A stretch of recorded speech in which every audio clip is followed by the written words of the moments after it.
Are you afraid of the dark? Of being alone? Or are you willing to explore the unknown, holding back your fear, allowing your natural curiosity to guide you, despite warnings? Disappearances.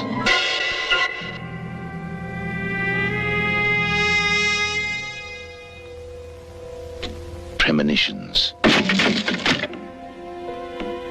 And the horrible feeling you have always been watched. Someone there?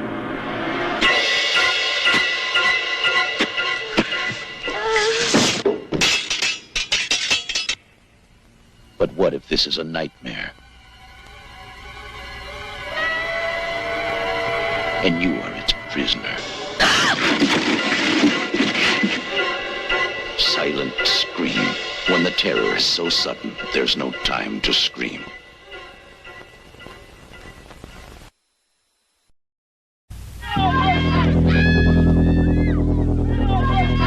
This summer, if you're planning to go camping, don't.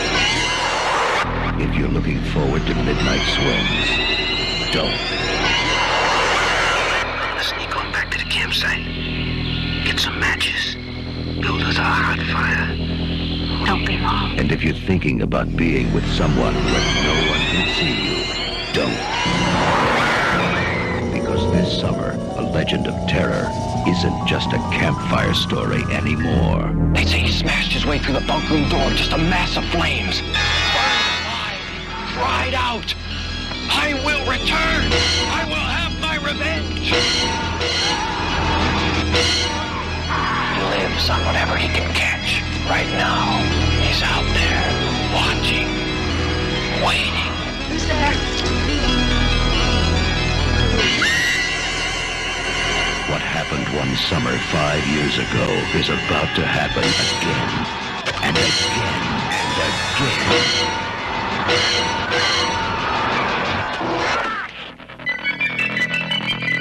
The Burning.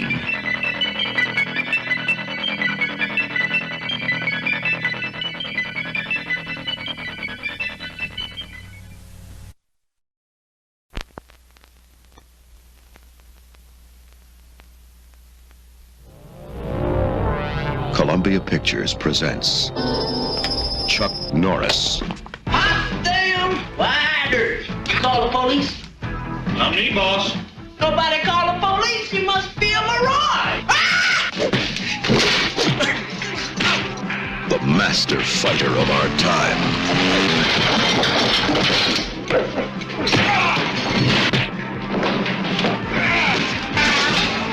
But not even he could imagine the power of the indestructible man he is about to face. A creation of science whose only thought is to survive. Thank you, senor.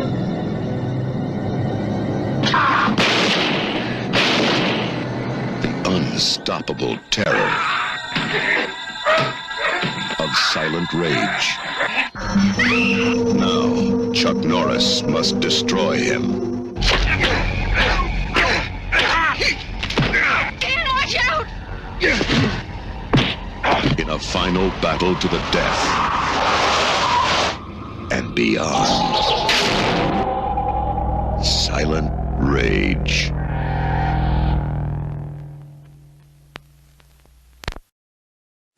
Great American success story. Why don't you get rid of the bar? Sell it, lose it, dump it. Just get rid of it. All your dump needs is a few go-go girls, and you got it made. Got it, I got it. Give me for the bar. Wet t-shirts. Wet t-shirts. You're gonna sell wet t-shirts. No. Girls in wet t-shirts. You're gonna sell girls in wet t-shirts. No, I'm gonna have a contest, a wet t-shirt contest. We wet girls down, we have a contest, so what do you think?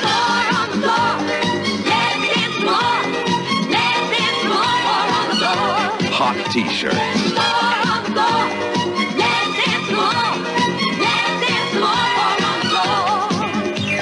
Come on and move your feet. You can't ignore the beat. Dancing, dancing, dancing that way. The girls have got to be luscious girls. I mean girls. Wet, wet, wet, wet, Water on my body and I'm burning with fire. This disco baby's simmering. Hot T-shirts. Water on my body and I'm filled with desire. This disco baby's soaked to the skin. My body is wet. My body's soaking wet. My body's dripping wet. Wet, wet, wet, wet. I love the way I'm feeling when I dance. Watching how they all watch me. Hot T-shirts. Just want to party, I don't care about romance. Dancing music's all I need. My body is wet. My body is soaking wet. My body's dripping wet.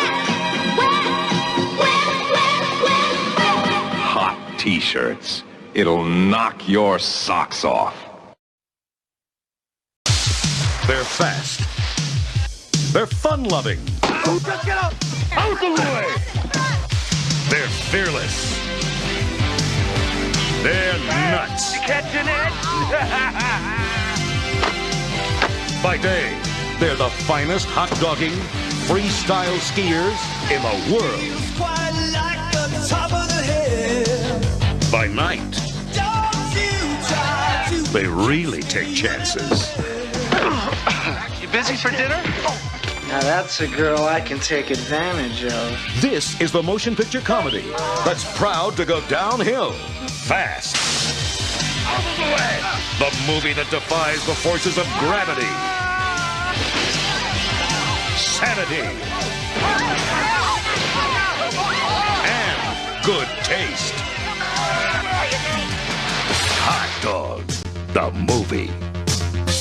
Experience all the ducking, flipping, turning, chugging, jumping, sliding, gliding, speeding action you can take. And that's just in the hot tub. Oh boy. Gasp at stunts. Only a team of world-class madmen would dare to attempt. The dreaded Chinese downhill.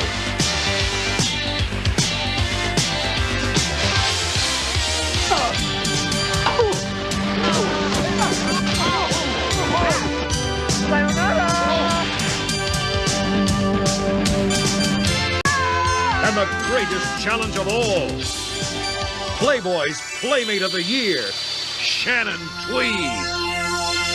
Thank you. It's the fastest, hottest, feet in the air, head in the hot tub comedy of the long, cold winter. So grab your poles and kiss your buns goodbye. It's Hot Dog, the movie.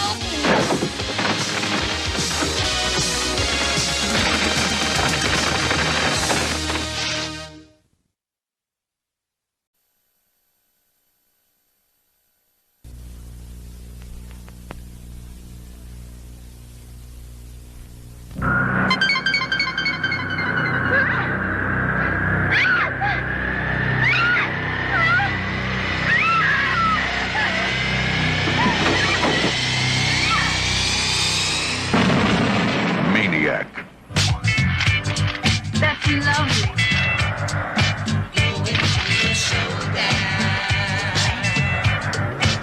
You can lock your doors, but you can't lock the madman out of your mind.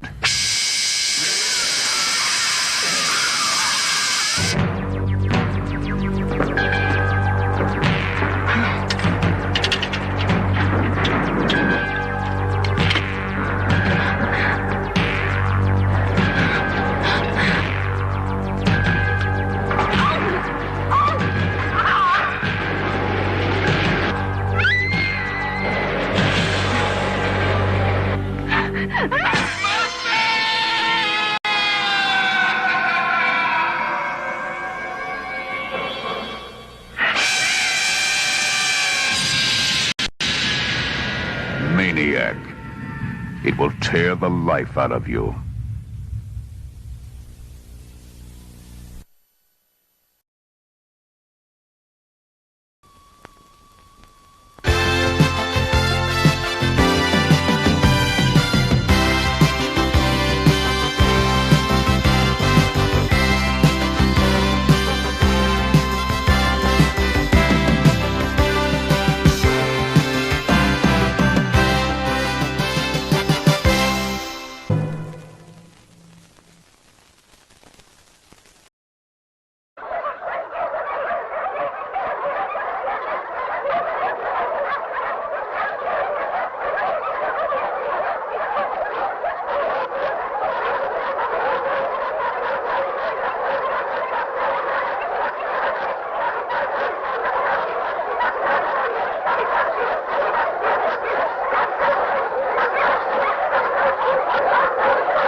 the scenes that you are about to see are real and were shot as they were taking place.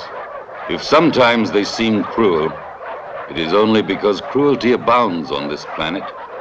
And anyway, the duty of a reporter is not to make the truth seem sweeter, but to show things as they really are.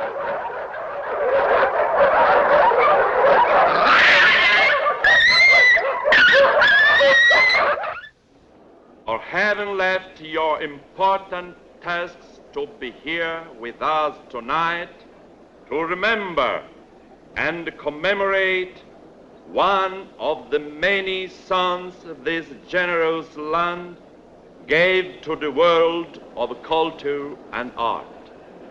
Rodolfo Guglielmi belongs Castellaneta in the province of Taranto in southern Italy. The Honorable Semeraro, Undersecretary to the Presidency of the Council, is commemorating the illustrious fellow townsman Rodolfo Guglielmi, who was born here the 6th of May, 1895, and who died in the United States the 15th of August, 1926. Friedrich II Hohenstaufen, but his spirit of enterprise, his great vitality were dominant and attracted the attention of the body movie industry to him. His was not a bed of roses.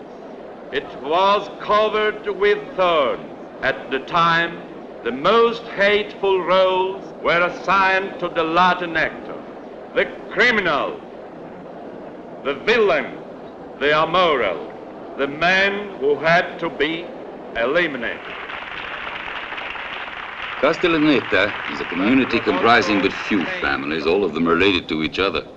A great deal of Guglielmi blood flows in the veins of this crowd, where the near and far relatives of the late great actor can be counted by the dozens, and where it isn't very difficult to discover some traces of likeness with the fatal Rodolfo, who made half the world's women shiver with love. The glamorous Latin lovers on the screen, the gaucho, the tango dancer, the torero, the playboy, and such like. For 30 years, many young men here at Castellaneta have waited for the cinema to discover an heir to the late great actor among them.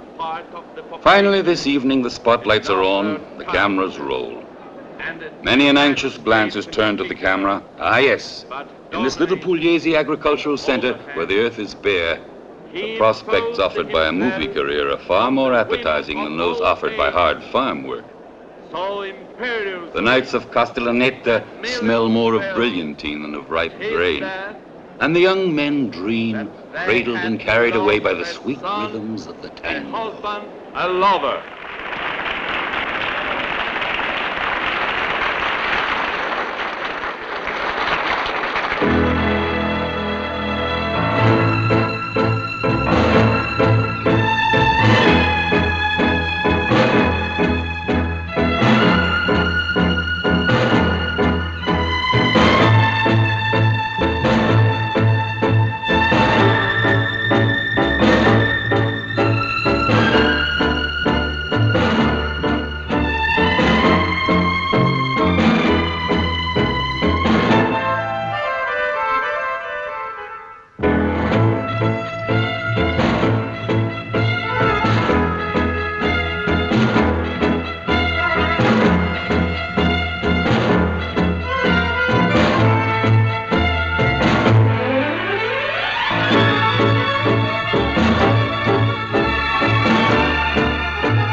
unfortunately, Rudolfo Valentino has already found his heir in Rossano Brazzi, and not too recently either.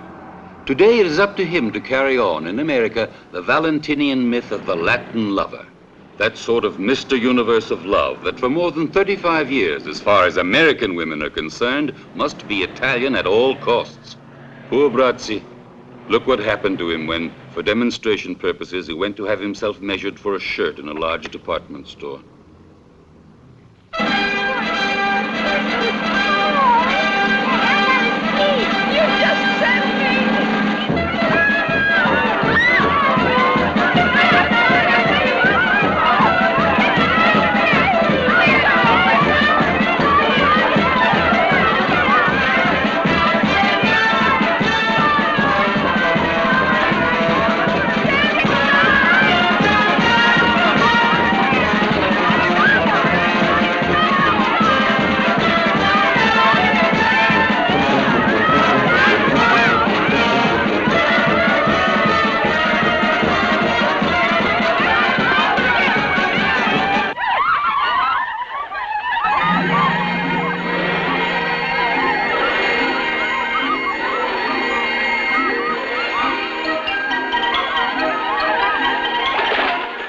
American women usually mean business. These two are certainly not joking. Do you know what they want from their tan Rossano Brazzi? Well, what we can tell you is that it's not his autograph.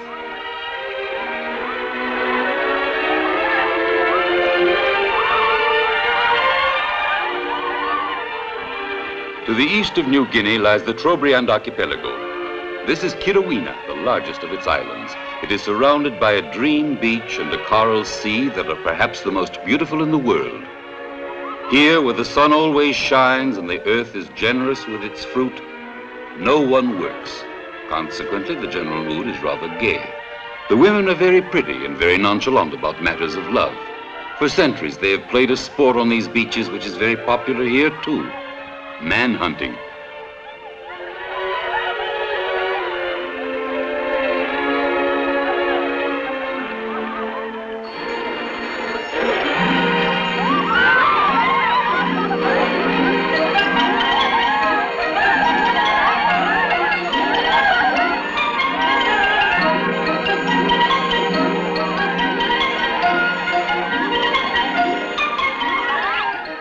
As you can see, here in Kirowina also, the rules of the game don't change. Once the male is captured, he is democratically destined to the healthy and quick amorous appetites of the community. The only difference, perhaps, is that here you don't tear the shirt off first.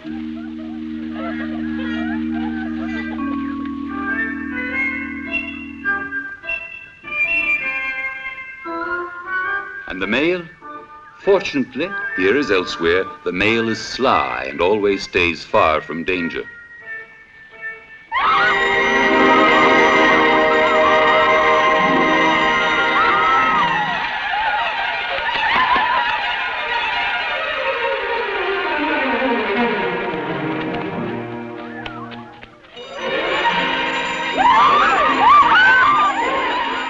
Unfortunately, the Trobriand man, when overtaken by panic, is also apt invariably to climb up something, where sooner or later he will be reached and persuaded, either gently or with vigor, to make his nest.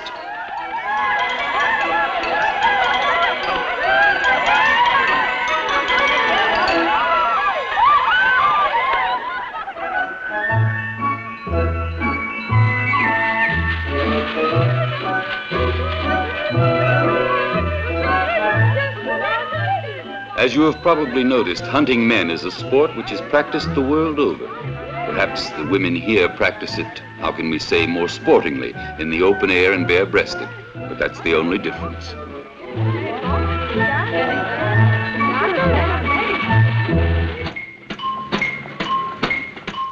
Actually, even in our western hunting grounds on the French Riviera, abounding with wildlife, trapping the local male is practiced in the open air, and bare-breasted too.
This woman's child has been killed.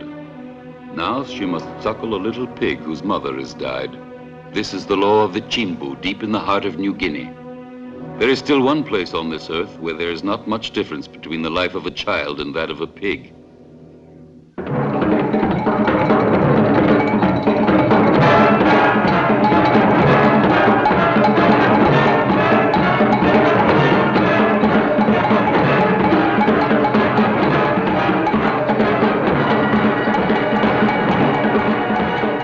Under a huge sky, at the top of very high mountains that seem to lift the earth to the very source of light, man lives still surrounded by darkness.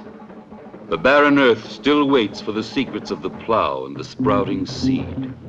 This is the reign of hunger. Many of these men have eaten human flesh, habitual food for their fathers.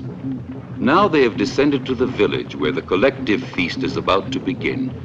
Tradition, imposed by extreme poverty, prescribes that it be celebrated only once every 5 years. A violent feast, during which, for 3 days and 3 nights, everyone stuffs on meat until they're ready to burst. In a short while, hundreds of pigs, the only treasure accumulated in long years of abstinence, will be killed and devoured in a few hours. Then the long fasting will begin once more. Another 5 years of hell will have to go by before the survivors return here to celebrate their 3 days' truce with hunger, bodies ornamented with birds of paradise feathers.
The cooking of the pigs is perhaps even more simplified than the killing. Around here, cooking a pig means scorching it slightly here and there. The carrion's belly is still swollen with entrails, but the New Guinea savages don't respect certain formalities. Hunger doesn't allow for loss of time when the great moment comes for the head tribesman to announce that finally, after 5 years of waiting, the dinner is served.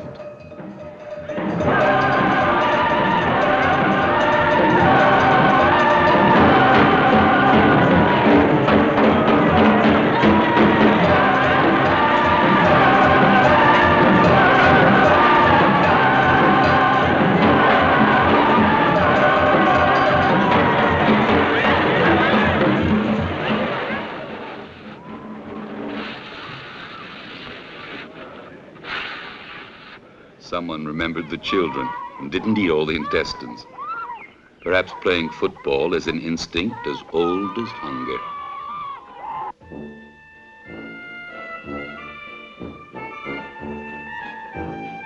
Here, too, the headmen can eat as much as they want to, provided they give the impression that they aren't particularly hungry.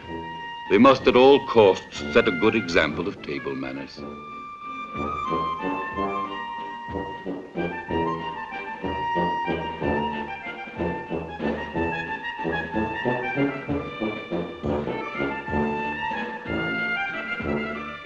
Dogs also get a special treat. Perhaps we've discovered some kind intentions unexpected among such barbarians. Or perhaps they're simply headmen's dogs. In that case, we haven't discovered anything really new.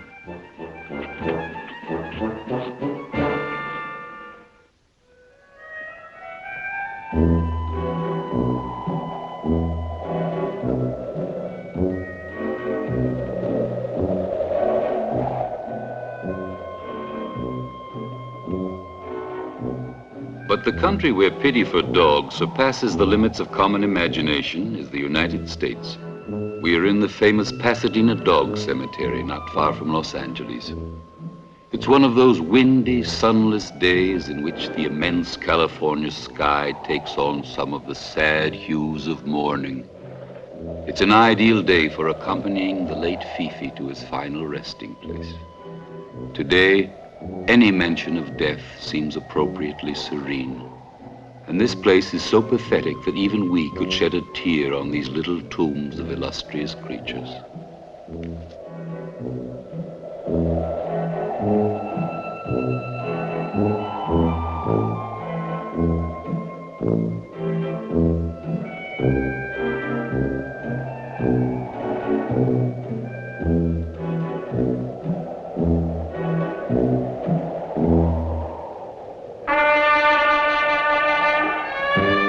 Tombs of their dead, the dogs have an attitude that only human judgment would call irreverent.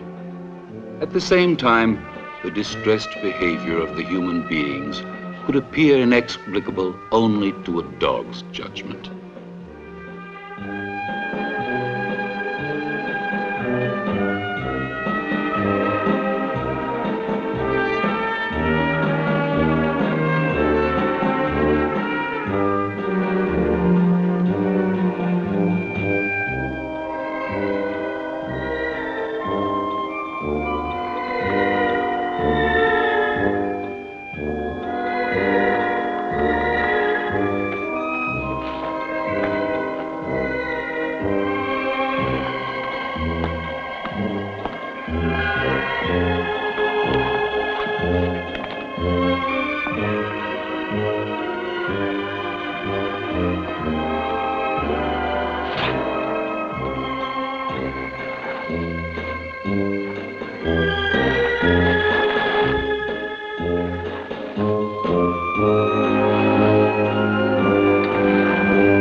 In Taipei, on the island of Formosa, dogs are subject to another kind of attention. They are bred, chosen, cared for, fattened, and then cooked according to ancient and complicated recipes to please a vast category of connoisseurs. Restaurants like this one, where the clients can choose the most appetizing puppy directly from the cage, are common all over the island. In this part of the world, terriers, bloodhounds, pugs, poodles, or St. Bernard pups are appreciated, but chow dogs are preferred. Handsome dogs that in other places are valued for their intelligence and loyalty.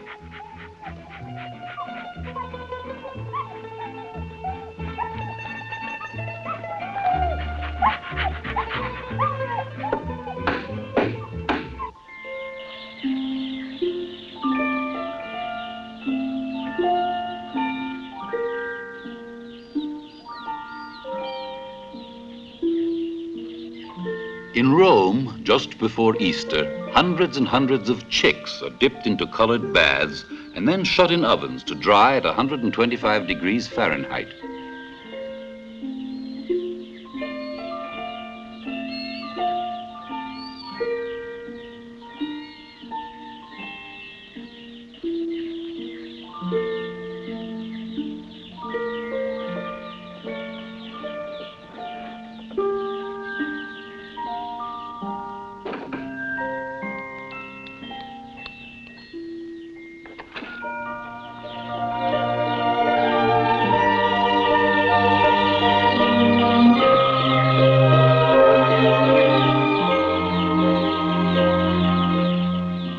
selected, tested, each color guaranteed, they are now ready to be shut up inside Easter eggs.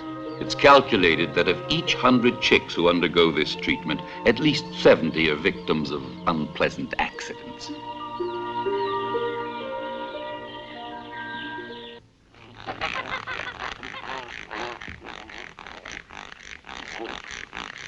In Strasbourg, known as the foie gras capital of the world, over 500,000 geese are subjected to this treatment each year. They are fed all day and night at short intervals great quantities of food until their livers become diseased, grow large, and reach the weight desired. Even though the breeders might bring some pressure to bear, they manage to force down at each meal enough food to last even the greediest goose a whole week. Until a few years ago, in order to avoid a waste of calories, the birds' feet were nailed to wooden boards. But today, thanks to these tiny cages, and above all to this mechanized funnel, the same amount of foie gras can be obtained in a more humane and civilized manner.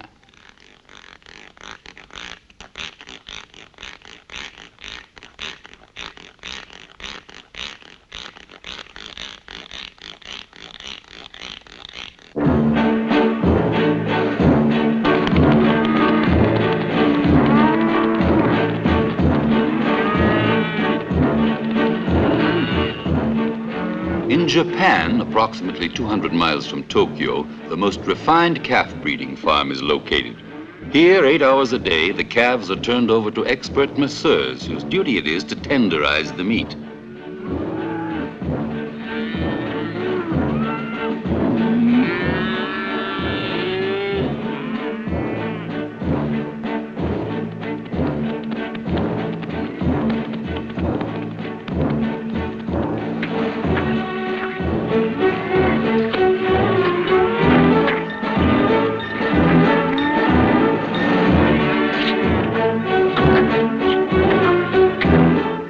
Moreover, each calf gets 6 bottles of beer a day to help fatten it. The beer is fed the animals directly from the bottles in order to avoid any dispersion of the liquid swelling power. These steaks go to 3 or 4 specialized restaurants in Tokyo and New York. Their cost comes to about $5 a pound.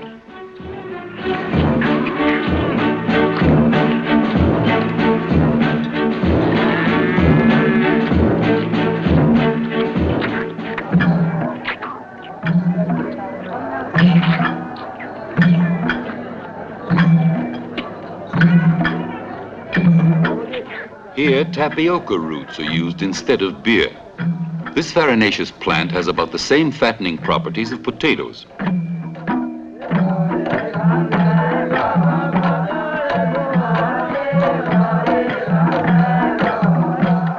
We are on Tabar, the largest island of the Bismarck archipelago, where tradition has it that the most beautiful women of the tribe be shut up in small wooden cages, very similar to those we saw in Strasbourg for the fattening of the geese, and stuffed with tapioca until they reach at least 264 pounds.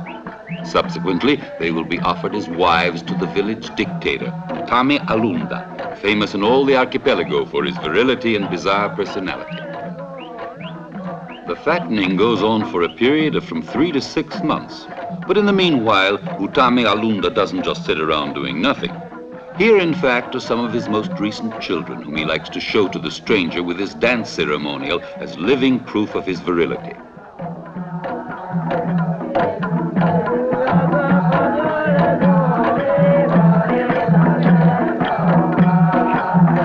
This is his most recent bride.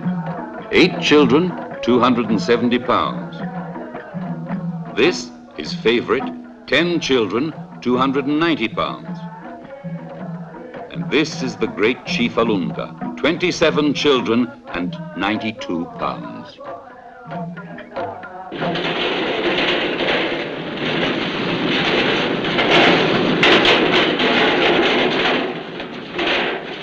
The American woman, on the other hand, must lose weight if she wishes to be successful in love. We're in Los Angeles, in one of the many Vic Tanny gyms, the famous health clinic specializing in remodeling women. Here come hundreds of American women, some to spend a good part of their most recent widowhoods in the hope of losing the extra weight accumulated during their latest marriage and to get back in line with the laws of gravity while waiting for the next inevitable wedding. Due to the quantity of clients and their financial status, Big Tanny's is a prosperous, almost a heavy industry. A compulsory stop along many American women's trip to the nearest altar. From here, in fact, with great metallic noises, the next train for the next honeymoon departs. A train that whistles, puffs, huffs, sweats, and then puts on its brakes and stops here once more.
Getting fat in Hong Kong is not easy.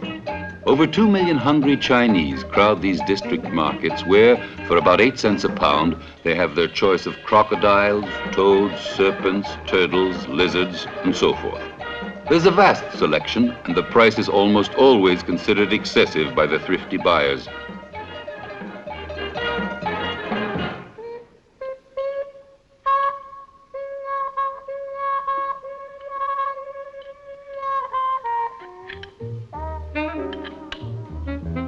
In New York, for the person who likes to spend, there is a famous restaurant, one of the most sophisticated and expensive in the world.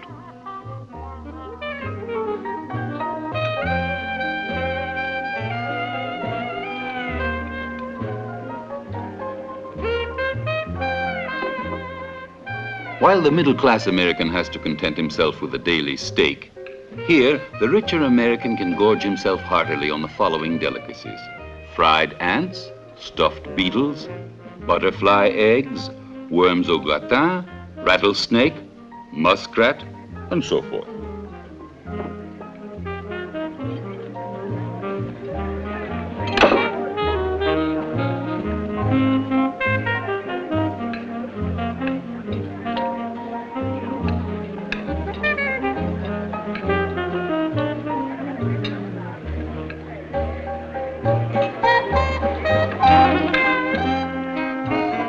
Here, a light lunch costs about $20. But if we take into account the exquisite rarity of the food, the price is generally considered fair.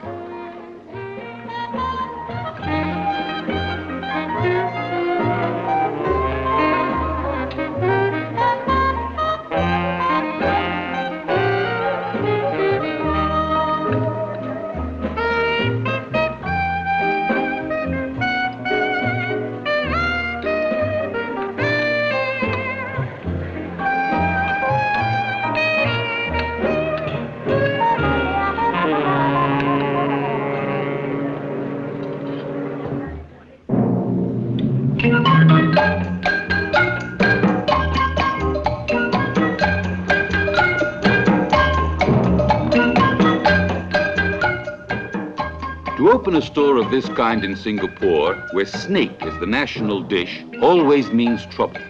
The Malaysian housewife is always a difficult client, and before deciding on what she's going to buy, she goes through a long and detailed choice. In fact, a serpent, if it is to be really eatable, must possess an infinite amount of qualities: weight, length, color, age, skin condition. There is a particular season for each kind. Once the Malaysian woman, who knows them all by heart, has made her choice, she doesn't let the snake out of her sight for a moment.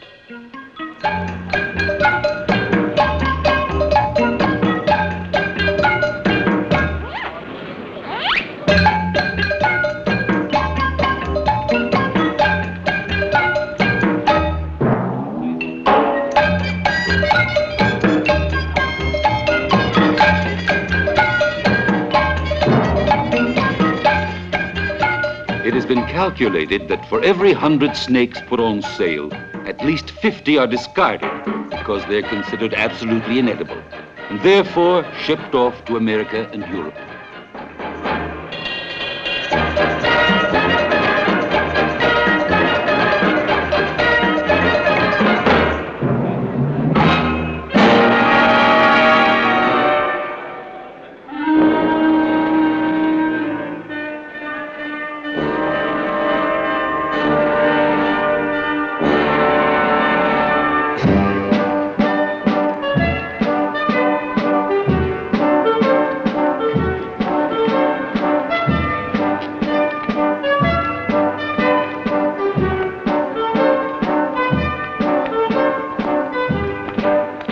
In a little town in the Abruzzi district of Italy, the serpents belong to a tradition that is as old as it is quaint. In Cocullo, on St. Dominic's Day, the saint's statue is carried in procession, and the faithful follow it with their hands full of these harmless creatures. In olden times, so the legend goes, the valleys of this region were infested by vipers, which the saint, with the strength of his love, tamed and made harmless by taking their venom from them. Under its pagan appearance and its unique folklore, the ceremony reveals an ancient and profound act of faith in goodness.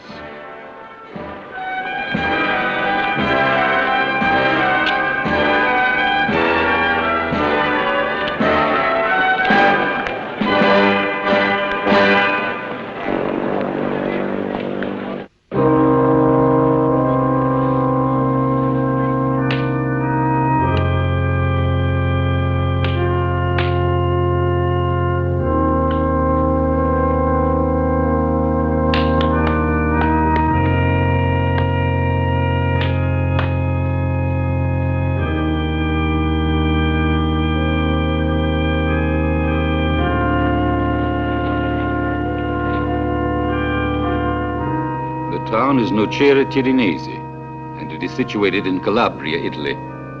It's Good Friday. The police try to carry out the wishes of the parish priest, who for several years has been trying to induce his flock to give up the rights of the Vatienti. For centuries, the Vatienti have handed down this tradition whose origins are obscure. On Good Friday morning, they wound their legs with fragments of cutting glass set in pieces of cork. Shedding their blood, they run on the very same streets where the procession carrying the dead Christ will pass a few hours later.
Nocera Tirinese is a poor, forgotten village in Calabria.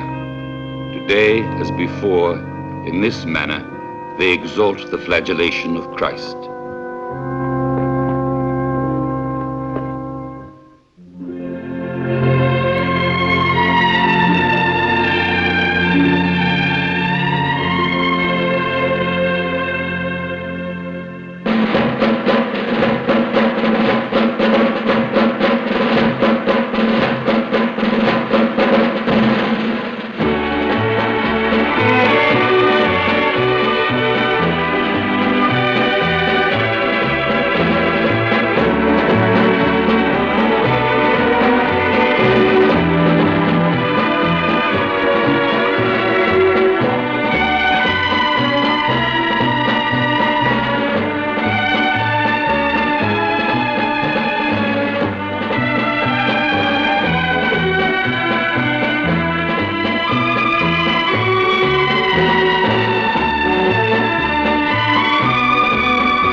These girls, all between 16 and 20 years of age, marching through the streets of Sydney, Australia, belong to the Lifesavers Girls Association.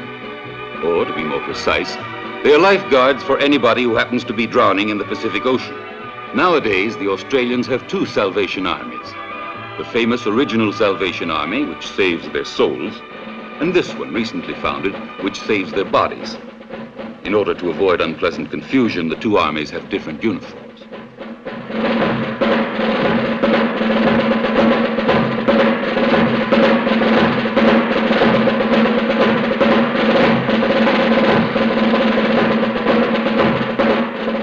Today, on Manly Beach, the association is celebrating the 10th anniversary of its foundation with a practical demonstration. Naturally, the drowning cases are staged for the occasion, and any reference to real drowned bathers is purely coincidental.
Interesting phase of the life-saving is undoubtedly artificial respiration. It is considered extremely efficient by all those who have undergone the treatment.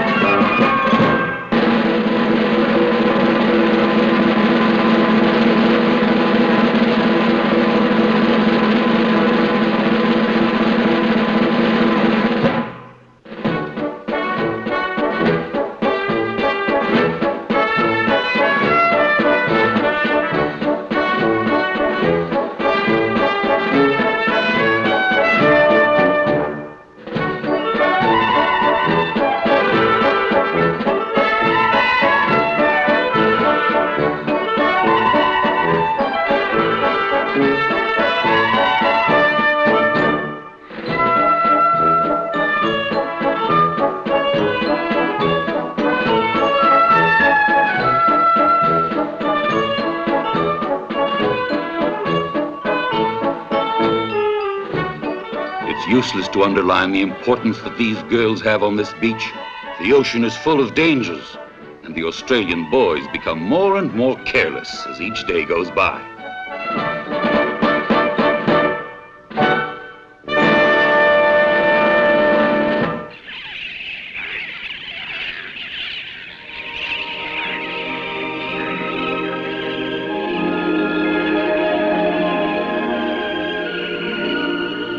4 days now, we have been following this wake of white flakes toward our next adventure.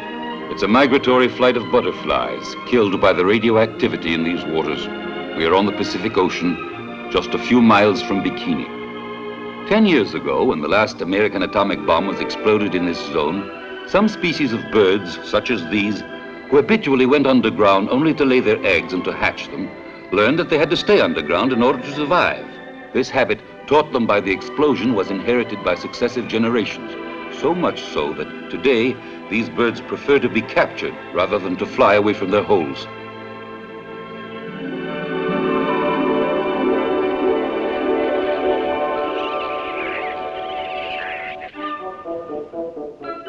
This is but one sign of the profound changes undergone by animal life on this poisoned archipelago.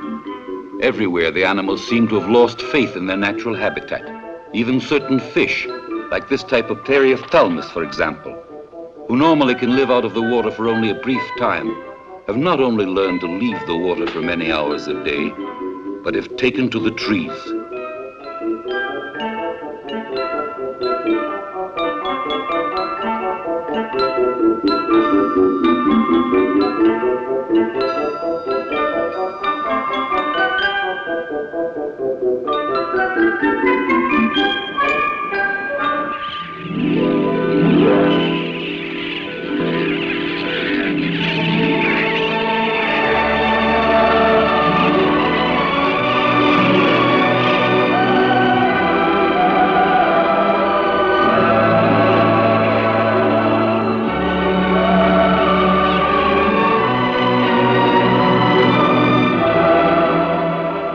Thousands of eggs that will never hatch cover the atolls. They are seagull eggs, hern eggs, gannet eggs, sterile eggs, dead even before they are laid.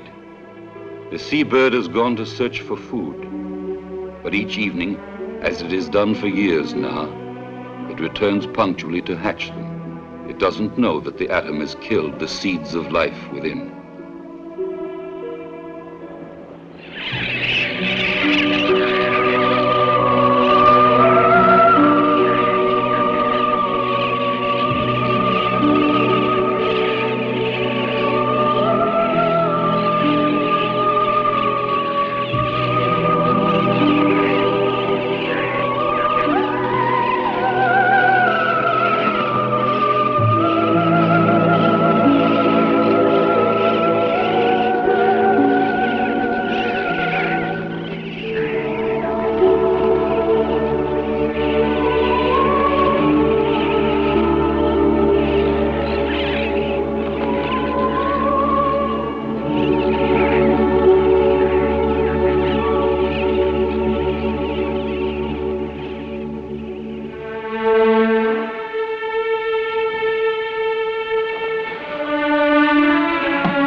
The atomic contamination has had an even more tragic effect on the sea turtle.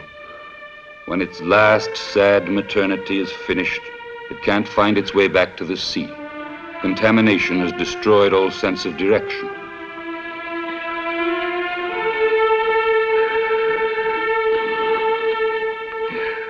Tired and lost, instead of heading toward the sea, she drags herself inland, where the sun and fatigue will kill her.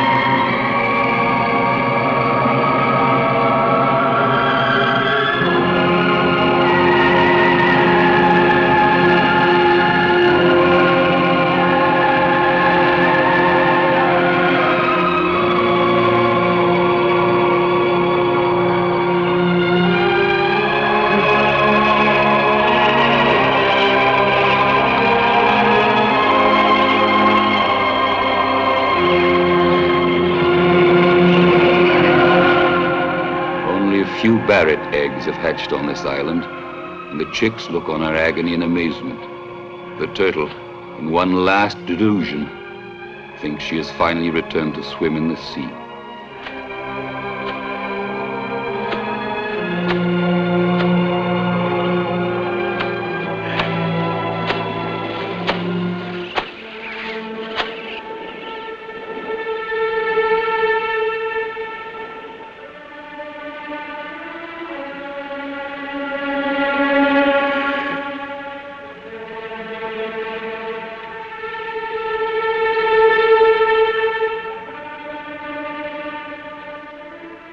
So do the turtles die each day on the scorching desert sand. Some barrets have made their nests in the large skeletons. The chicks search for scraps of meat among the bones.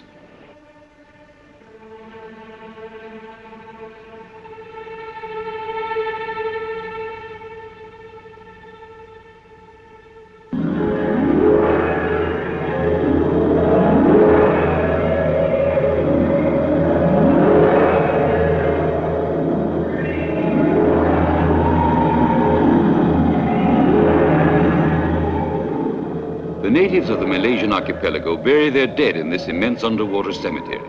Here, religion teaches that the sea washes the bodies of the deceased and cleanses them of their sins.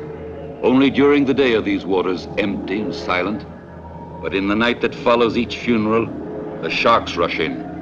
Only the bones remain. The families and the friends of the deceased will then lay them out among the coral branches with gruesome pity. The sharks of the Malaysian coast have learned to eat human flesh in these waters, and they have become habitual man-eaters.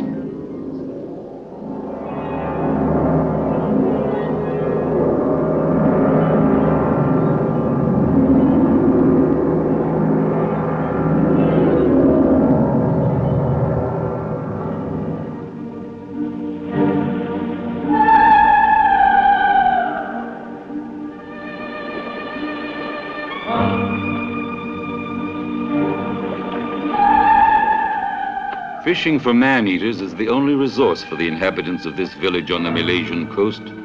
The maimed, mutilated by the voracious fish, gather the sun-dried fins on the beach. They'll sell them to the rich Chinese communities inland, where it is believed they have aphrodisiac powers. Each day, some fisherman leaves the village and doesn't return, or he returns in these conditions.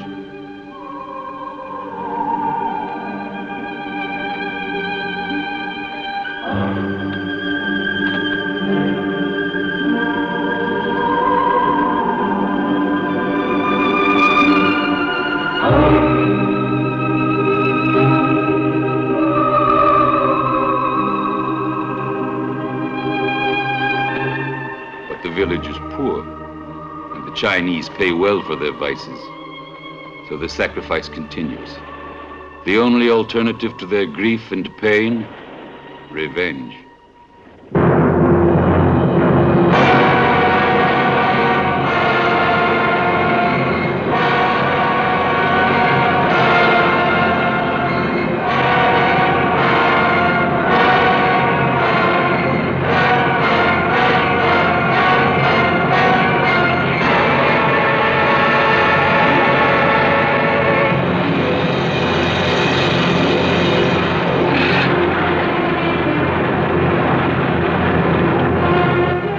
Today there was a new victim. In these waters, a 12-year-old boy was eaten by a shark. This time the fishermen let their prey return to the sea, but with a poisonous sea urchin stuffed in its throat. It will suffer for at least a week before dying.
cemetery of the Cappuccini Friars, today a museum, death was given a decorative task. Some centuries ago, the monks wanted to mark this place of death with a touch of immortality. Apart from its dismaying result, there is in fact in this patient work of centuries a naive search for beauty, which is always the work of love. Love that survives death. Death that survives love.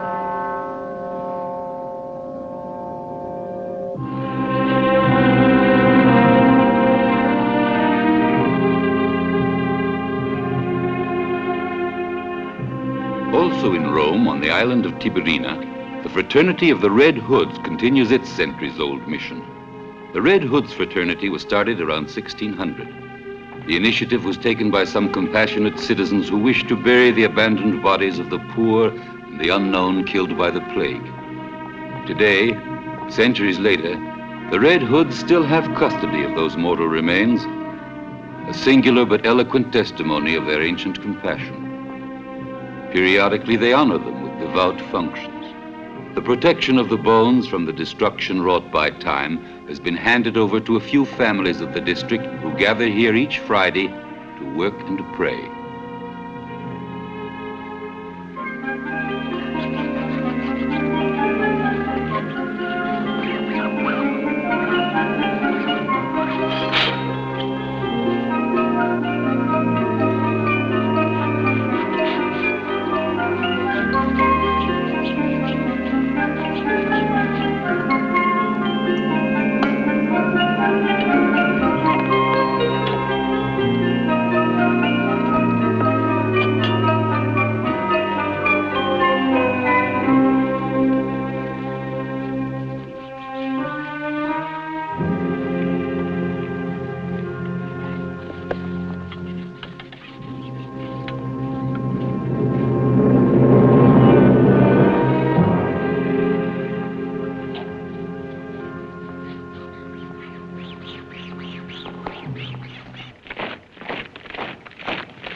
Now let us do as these wise Germans of Hamburg do and drown the memory of so many cemeteries in beer.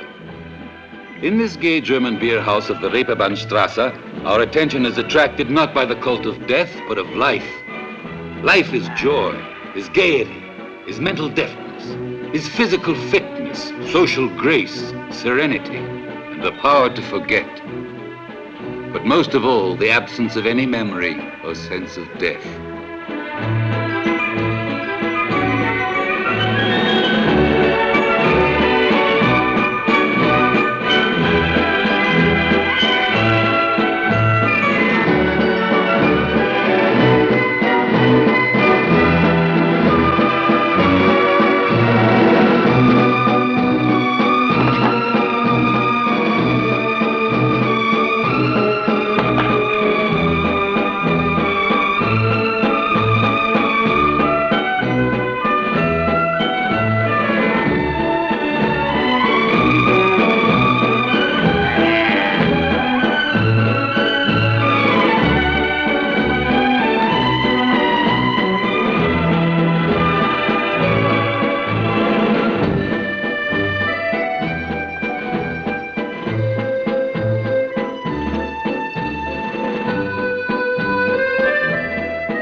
The Japanese of Tokyo, on the other hand, when they've had a rough night, come rushing right in here to pull themselves together again.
This is Tokyo Onsen, a real service station for washing and lubrication of the Japanese who had a little too much last night.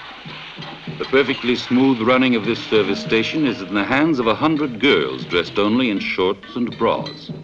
Thus the customer, in the midst of such tortures, is at least given the comfort of the view. A nice Japanese custom prescribes that the clients be naked. We have covered them up in homage to a polite custom of our own. Japan is perhaps the cleanest country in the world. Baths and massages are rituals as ancient as its civilization. In Tokyo, a city of 10 million inhabitants, 6 million women look after 4 million men each day, cuddling, admiring, serving, and massaging them, all busy making their lives pleasant as prescribed by an ancient and very admirable tradition. Thus the Japanese man, with each inch of his body explored, cleaned, invigorated, and scrubbed, without the least cooperation on his part, can indulge whenever he wishes in that sublime relaxation that his God promised him only after death.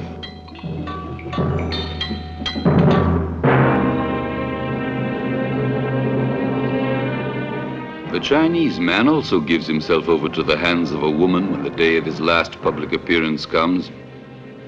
Buddha is a capricious god that either likes you or doesn't.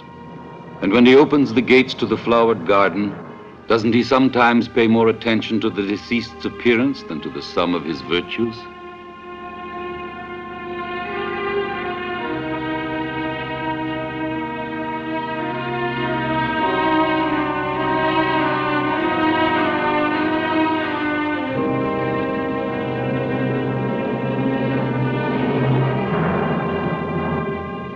This is the funeral of a rich Chinese in a temple of the city of Macau.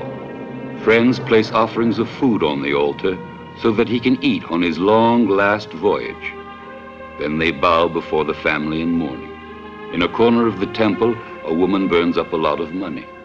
Only this way can he take it with him and preserve the greatest luxury in this and apparently also the other life, wealth. The heirs watch the solemn ceremony in tears.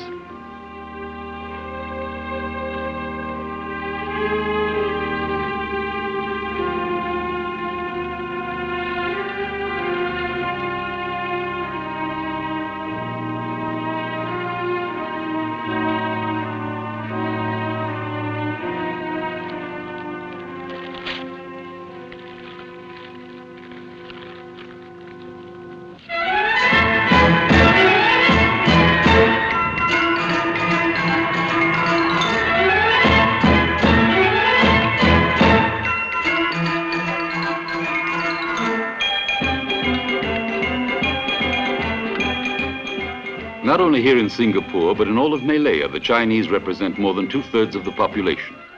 Untiring in their studies of endless ways of making money, they are at the same time also known for their physical laziness. They don't dance, they don't swim, they don't run, they don't jump, and they don't play football. Actually, the Chinese, just as they don't like to waste money, don't waste their energies either. They prefer to use them at the table or in bed. There's not another city on this earth where so much is eaten as in Chinatown, the Chinese quarter of Singapore. Just as there is no race as prolific as the yellow race. Between one snack and another, the Chinese find time to fill their houses with dozens of legitimate and illegitimate children, thus assuring themselves a good number of birthdays to celebrate with heavy dinners. The Chinese celebrate all festive events at the dinner table. Religious holidays, national holidays, good business deals, the bankruptcy of their competitor, a peril avoided, marriage, births, and even death.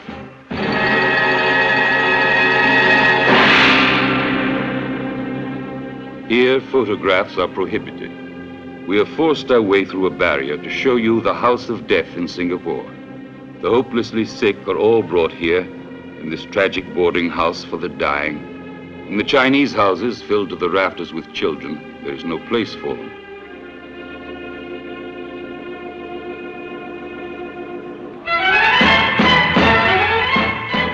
Down in the street, the relatives await the moment of the funeral with serene certainty.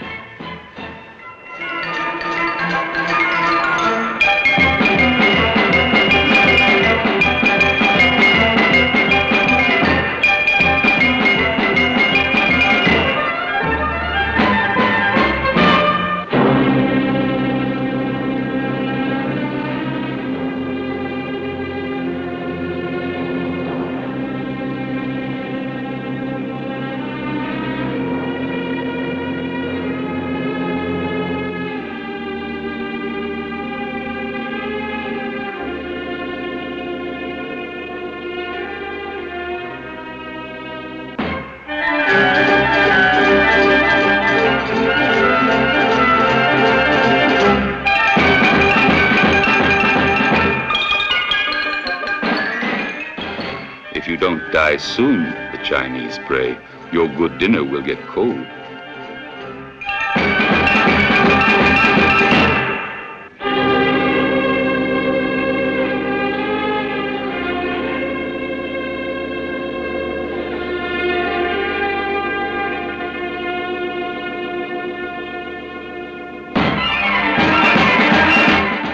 Seeing us eat, the Chinese say, he will get hungry.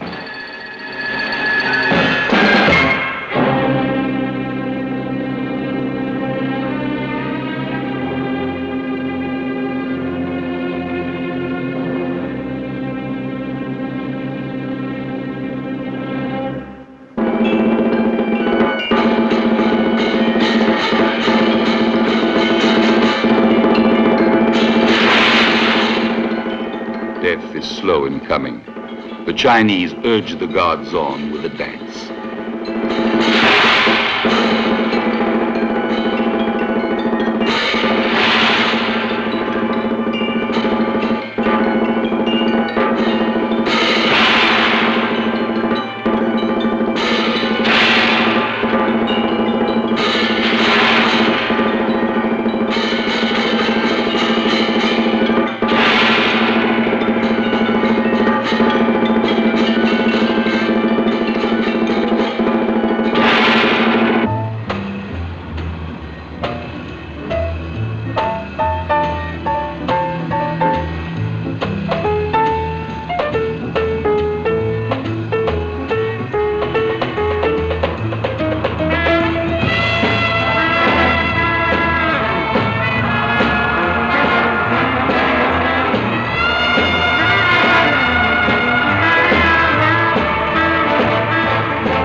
This death house for automobiles is in the United States.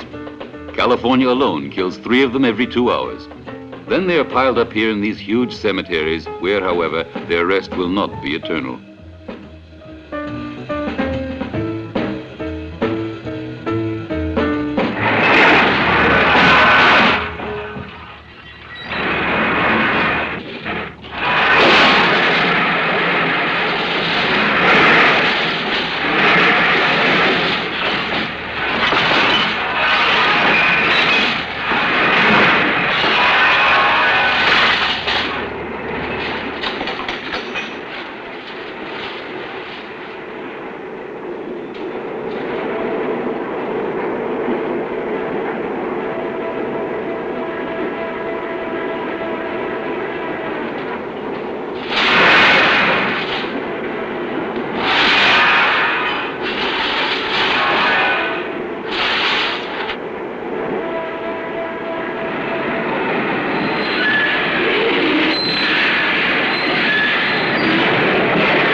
Compressed for reasons of space, thousands of Fords, Chevrolets, Chryslers, Oldsmobiles, Cadillacs, Lincolns, and Buicks won't need repair any longer.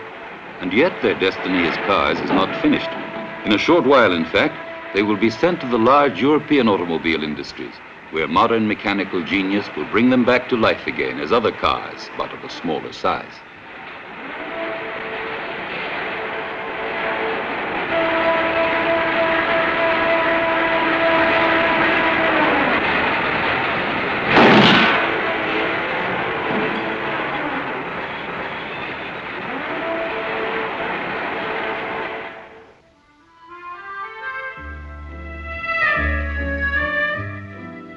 We would like to correct ourselves. Not all cars come back to life as automobiles. In Paris, in one of the most important modern art galleries, we recognized the remains of an old Ford, rebaptized with the suggestive title, Spirit of the Car Body. Its price, $500,000 francs.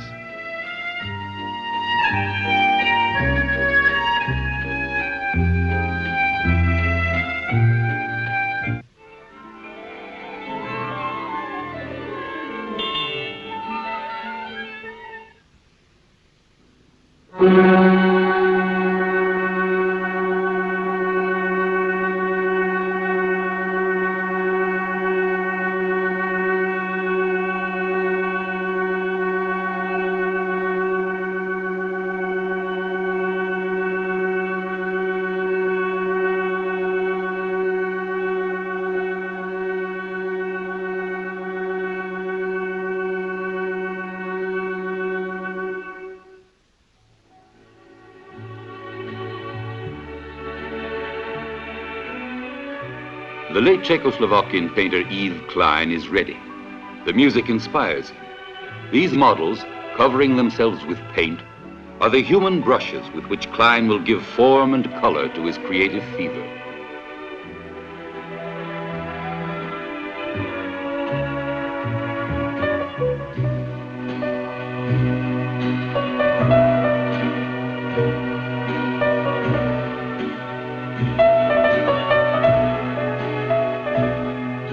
As some of you may have guessed, Klein's favorite color is blue.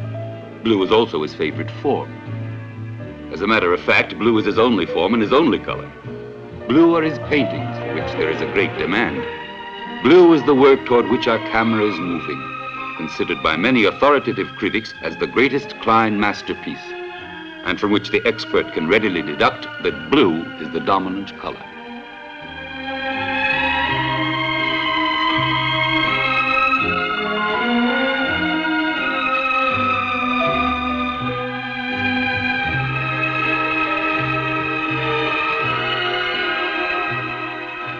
Dripping blue, the human paintbrushes go and leave their imprints on the canvas, while Klein guides them from far off with the flow of his creative genius.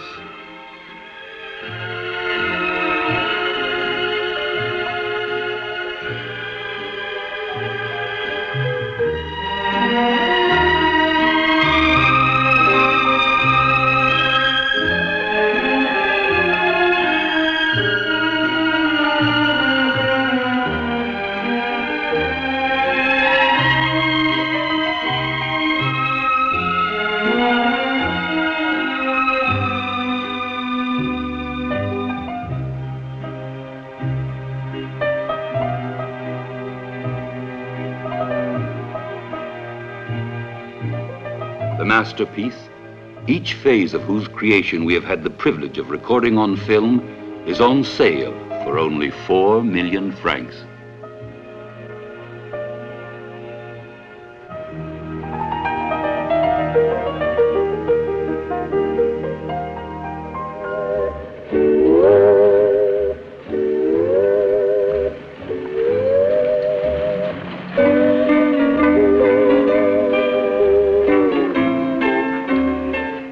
In search of the suggestive landscapes of tropical nature and aspects of primitive life, 3,000 American tourists arrive in Honolulu, capital of the Hawaiian Islands.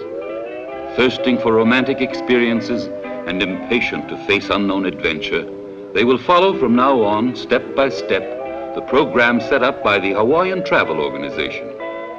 For only $400, taxes included, they have bought 10 days of a very exciting holiday in the tropical dance and love paradise.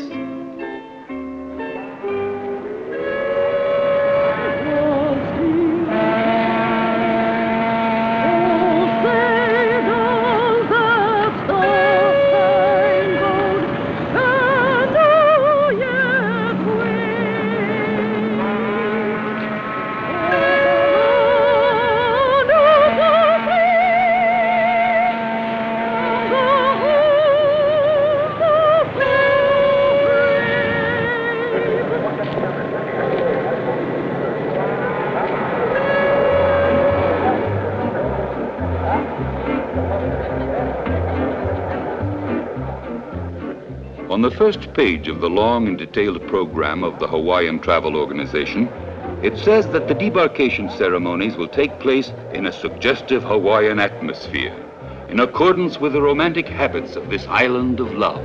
Therefore, the company management invites the kind ladies not to feel jealous about the innocent signs of affection the lovely Hawaiian girls will give their husbands.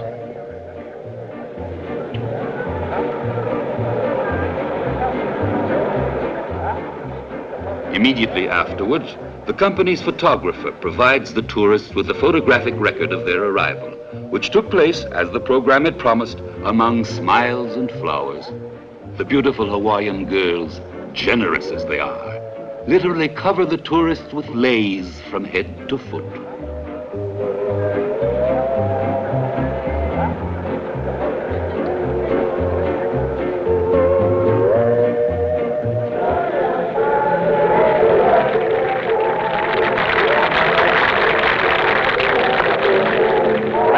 Ladies and gentlemen, as you can see, our friend Vina is a very good dancer when it comes to comic dancing, but what you may not realize is that Vina is also an expert. Now the speaker is giving the tourists some basic information on the habits and customs of this tropical paradise. He says, "Ladies and gentlemen, fate has been kind to you, giving you the privilege of coming here on this island before it was too late. The beautiful women that are offering you this suggestive show are the last examples of a disappearing race. It's too bad that you can't even mouth a few words of their sweet language. They're singing, 'Welcome, welcome, strong and manly white man. Welcome, welcome, oh seductive and beautiful white woman. You will teach me the secret of the elegance with which you seduce your men, and I will teach you the secret of the dance with which I seduce mine. Come and learn the hula. This, ladies and gentlemen, is the hula. Observe it close up before you are called to the first lesson. Does it look too difficult? Certainly, ladies and gentlemen. But in life, nothing is impossible, as Abraham Lincoln used to say. Look at that dancer. She's the best on the island. Well, ladies and gentlemen, she was stricken with polio. And do you know what made her poor arms and legs move again? The hula, ladies and gentlemen. Hula and determination.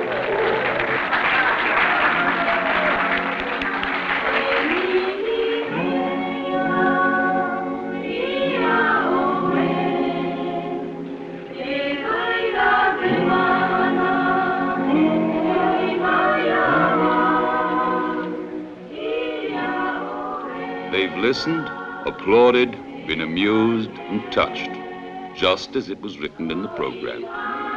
And now that the schedule calls for a hula lesson, they are ready and willing. This open-hearted generation that worked hard in its youth and permits itself some rest only at the first touch of rheumatism, believes in the hula, in itself, in its own happiness and that of others.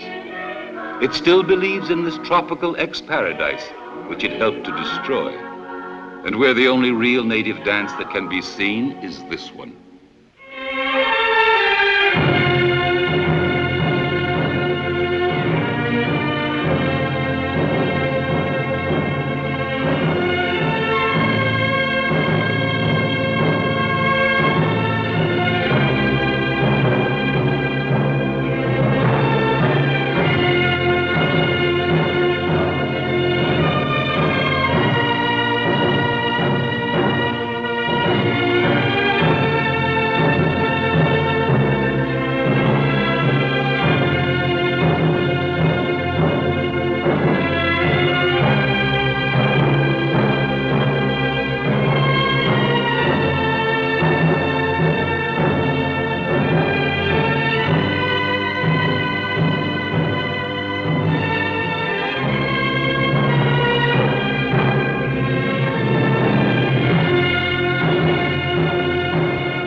After his daily 6 hours of practice with the white man's weapons, Sergeant Rua Narikli lets himself be dressed as a woman.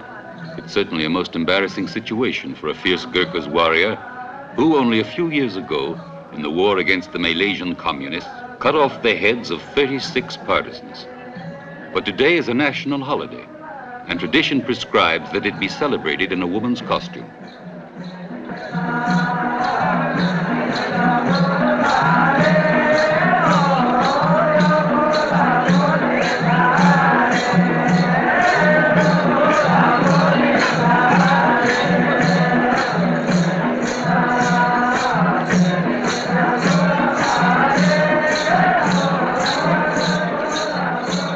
The Gurkhas are fierce mountain people of Nepal.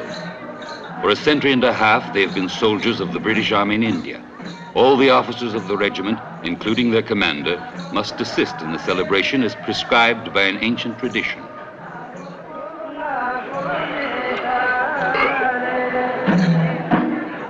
Seeing them like this, dressed like women, it's difficult to imagine them as the most fierce and loyal soldiers in the world. And yet, during the last World War, when they were captured by the Japanese, 300 Gurkhas let themselves be decapitated, lest they become traitors to His British Majesty, their king.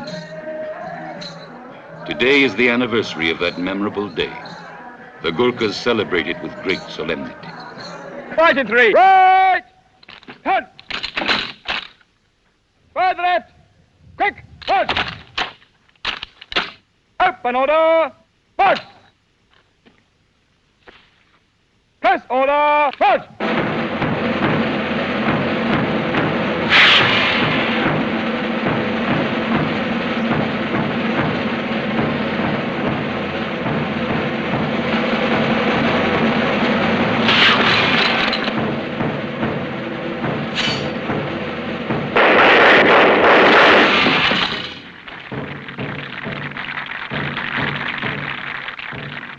Once more, the bull's head falls with only one blow. The battalion's honor is safe. The spirit of Singapore is satisfied. The pleased English officers look proud of their men.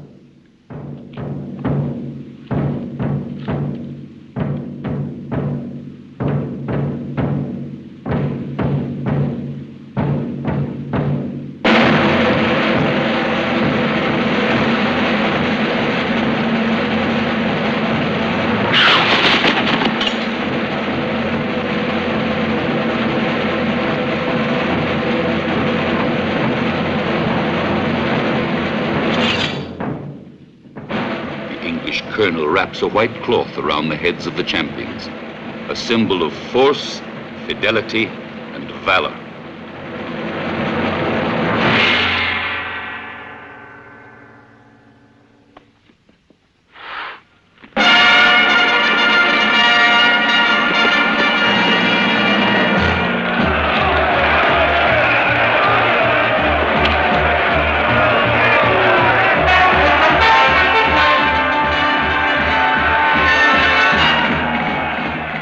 About a month later, in Portugal, some bulls pay back their two-legged friends by killing 4 of them and sending 18 more to the hospital.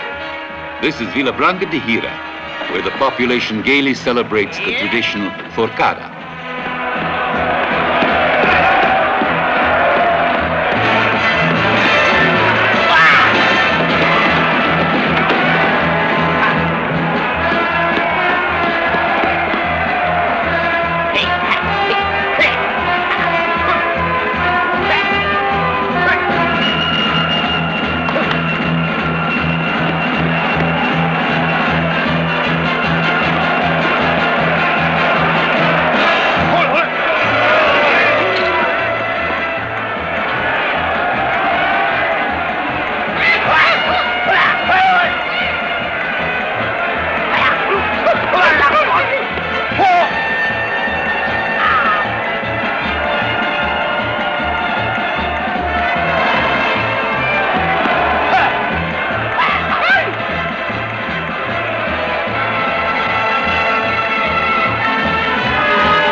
afternoon, the young noblemen must display their courage in the arena.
The border between history and prehistory winds along these New Guinea mountains.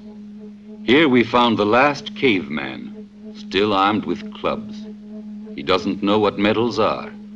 He lives in the most inaccessible caves of the mountain, together with his women and children, as wild and suspicious as a savage beast. We don't know what his reactions might have been had he discovered our telelens on him.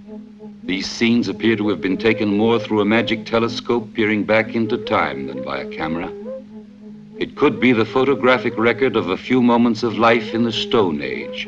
This is a day, a moment lived 4 or 5 million years ago.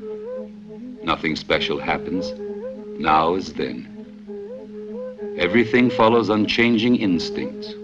Work, rest, children, food, the search for an organized society.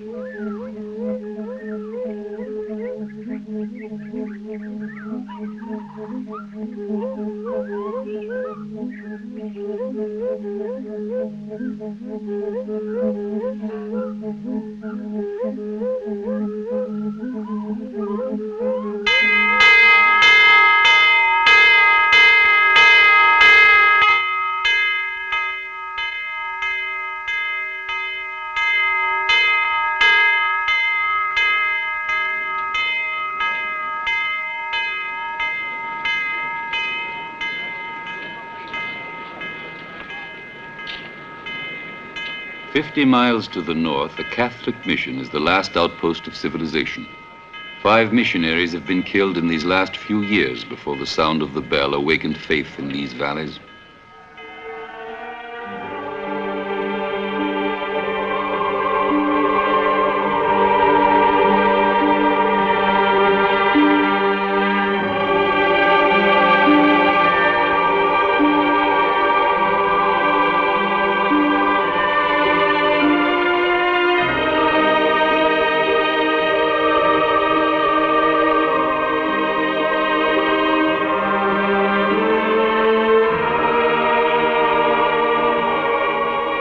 Here, after hundreds of dark centuries, men discover for the first time in their lives that they have a doubt, a question to which they cannot find an answer.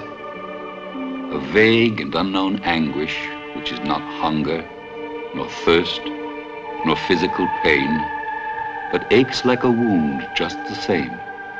It is the anguish which accompanies man from the beginning to the end of the world. But they still don't know it. They discovered the world and themselves only yesterday. And today, already, they need a faith which will give them the hope of becoming better people in a better world.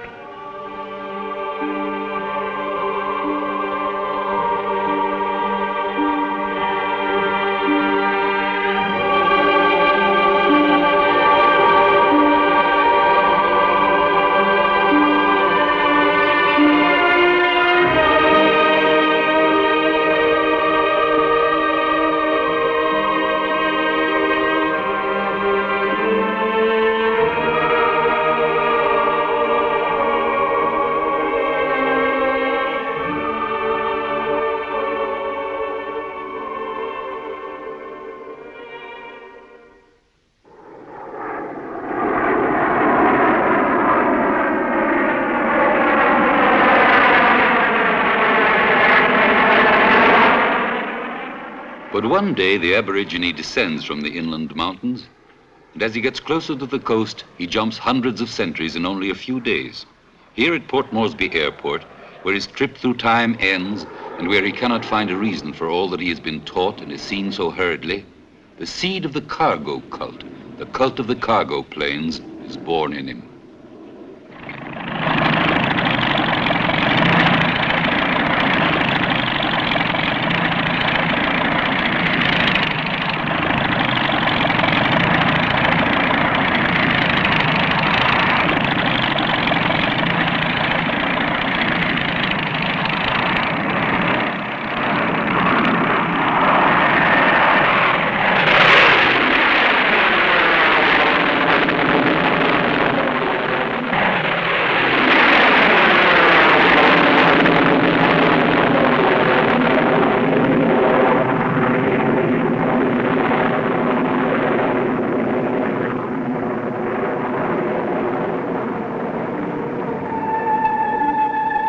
Along this great ocean route, 10 cargo planes connect Hong Kong with Australia. They land each day at Port Moresby, and the cargo cult has its temples almost everywhere nearby. This is one. Its altar is standing 9,000 feet above sea level. The dummy plane is at the edge of the landing strip. At the other end, the control tower. The natives of the Rozo and Mikeo tribes are waiting for some plane to land on their strip, attracted by the bamboo model. They believe that planes come from paradise. Their ancestors sent them. But the white man, a crafty pirate, manages to get his hands on them by attracting them into the big trap of Port Moresby.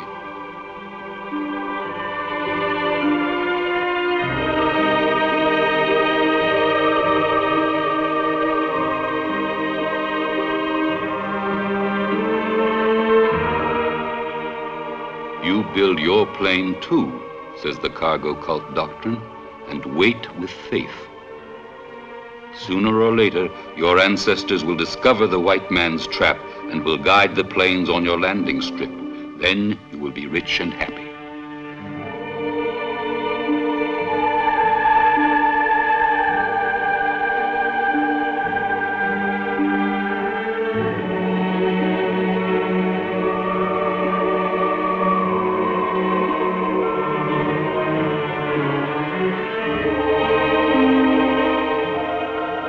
They wait, motionless, searching the sky. There is no other world beyond these mountains, so the large birds that roar up there above the clouds cannot but come from paradise. There are only their ancestors in paradise. Therefore, only their ancestors can have built the planes. The spirits of the deceased cannot know the white men. Therefore, all those wonderful things that the planes carry were meant for their descendants. They've left the mission. They've forgotten their prayers. And here they are, waiting faithfully at the doorway to the sky.